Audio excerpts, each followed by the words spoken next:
ক্যারে মিজান, তুই এডি কি করিস? ভাই বসি থাকতে থাকতে ক্লান্ত হয়ে গেছি। যে শালা আমাকে গুলি করছিল সেই শালার আমি আনা চেহারা খান দেখতে চাই। এখনো কি সেই শালাকে নিয়ে আসতে পারেন নাই নাকি? এ চুপ থাক, নিয়ে আসতে পারি নেই মানে আমি মাসুদ, কোপা কোপা মাসুদ 7 ঘাটের পানি খাইয়ে দিয়েছি, আর তুই আমার উপরে এলে কথা করছিস? সেটা তো বুঝছি ভাই, আমার মাথা তো কিন্তু খুনের রাখসা বেয়ে আছে। সেই শালা করে আছে, আমার কেন কয়া দাও। এ মিজান, মাথাও তো খারাপ করিস না। ওই শালাক ধরে নিয়ে আসবেন যে ঢাকা বলে পলাইছিল, সেই শালাক ধরে নিয়ে আসবেন যে থানার ওসি, তুই টেনশন করিস না। ঠিক আছে ভাই, শালার বাচ্চাকে যে ধরবে পাইছে এতে আমি খুব খুশি। ওই শালাক পিঠে মু আর পুষ করমু যে ওই শালা আমাকে কিছু গুলি করছো, আর আমি কি অন্যায় করছি? এ তুই চুপ থাকতো। আমি মাসুদ, কোপা কোপা মাসুদ। কোপা মাসুদের নাম শুনলে বাঘে মশে এক ঘাটে জল খায়। তার ছোট ভাইয়ের গাঁত গুলি করছে 4-5টা। আমার মাথাত কি কম রাগ রে? আমার মাথা মুতে করলে একবারও গরম হয়ে আছে। আমার চোখের সামনে থেকে এখন যাত না ভাই, বেশি রাগান যাবি না তো এতে বিপরীত হয়ে যাবি। এখন যাই এটি থেকে। আচ্ছা ভাই, যেতেছি। সিভিল বেসে পুলিশ আমার ধরবো এটা তো কখনো মানবারই বাড়ি নাই। সালারা যে সিভিল বেসে আইবো এটা কে জানে, যে সালারা ঢাকা পর্যন্ত পৌঁছাইবো। শুনছি কোপা মাসি তো নাকি আইছে, এবার তো আমার আর বাইসতে দিব না। ওর চেয়ে আমার এখানে মরাই ভালো। দেখি আশেপাশে কিছু আসেনি না, কিছু তো পাইতেছি না। এরা যে গালাত ফাঁসি দিয়ে মরমু হের বুদ্ধিটাও নাই। কোপা মাসুদের হাতের মার খাওয়ার চেয়ে মইরা যাওয়া অনেক ভালো। ওই তো হালার পুলিশ আমার ধরার লাগে আইতাছে। এই থানাতেই কবে বাই করব। হ্যাঁ রে, এই মিজান বাইরে মারার রিক্সটা কেন নিলাম? বহুত তো লোক ছিল, এখন তো আমার জীবনটাই রিক্সে পইরা গেল। যা হবার হইব, আল্লাহ যা করে ভালো লাগাই করে। নাই তাই মিজান ভাই নাকি বাইসে আছে? হরে ঠিকই শুনছো, মিজান ভাই বাইসে আছে। আর এখন বুঝবি যে মাসের কয়দিন যায়। কোপা মাসুদ ভাইও আসছে, এইবার ঠেলাটা বুঝবি যে শালা গুলি করছিল। হ্যাঁ ভাই ঠিকই করছেন। কোন শালার এত বড় কলজি হলো যে মিজান ভাইয়ের মতো লোক গুলি করে?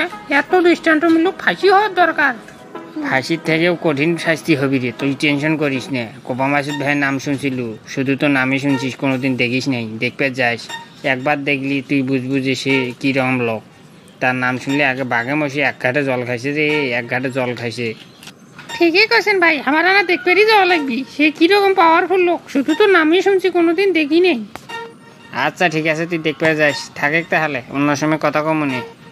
আচ্ছা ঠিক আছে ভাই। কে রে বিচ্ছি, এখনো কাপড় চোপড় কোষা নিয়ে হয় নাই? চালু করে কইছে নে? এই তো চাচা, ওই সেই পেরায়, আপনার টেনশন করার দরকার নাই। আর অল্প একটু সময় দেন। সময় কেমনে দেই ক? উদিকি ঢাকা তুই ধরাই বলো নাকি আল্লাহ ভালো জানে। যদি ধরা পড়ে তাহলে তো আমার ঘরে ছাল পাগলা উঠে যাবি। সেই জন্য চালু করে গোসা এটি থেকে বলার লাগবি। চাচার আবার কি হইলো? একনে না হে করে সে করে, কি পাওয়ারফুল লোক দেখে নিব। আর এখন শ্বশুর কইরা পলাইতে চাই কে? ঠিক আছে চাচা, আর অল্প একটু সময় দিয়েন। আচ্ছা ঠিক আছে, চালু করে নি। কি রে মা, কি খবর? কোর্টে গেছিল তো কেমা মেলাক্ষণ হয় আমি দেখি নে। আব্বু, আমি না মিজান ভাইয়ের সঙ্গে দেখা করতে গেছিলাম হাসপাতালে। ও তাই নাকি রে মা? তে হাসপাতালে কি করলু, দেখা করে পাইছিস? হ্যাঁ আব্বু, যা দেখি বসে আছে, সেই জন্য আনা অল্প না কথাবার্তা কয়া ক্ষমা চাওয়া আমি আসে পড়লাম। তে কি দেখলু রে মা? স্যাংরাটা কি বিপদ মুক্ত? হ্যাঁ আব্বু, ডাক্তাররা কইছে কিছুদিন গেলে সুস্থ হয়ে যাবে। 5টা-6টা গুলি করছে না, এই জন্য একটু অসুস্থ হয়ে আছে। যাক, শুনে খুব খুশি হইলাম। ও রকম চ্যাংরা পাওয়া যায় না, লাকে একটা ও রকম চ্যাংরা হয়। আমার যে কত উপকার করছে আমি কোনোদিন ভুলবেরই পাবো না। আমারও আনা যায় দেখা করে আসা লাগবি। তাছাড়া কি মনে করবি চ্যাংরাটা?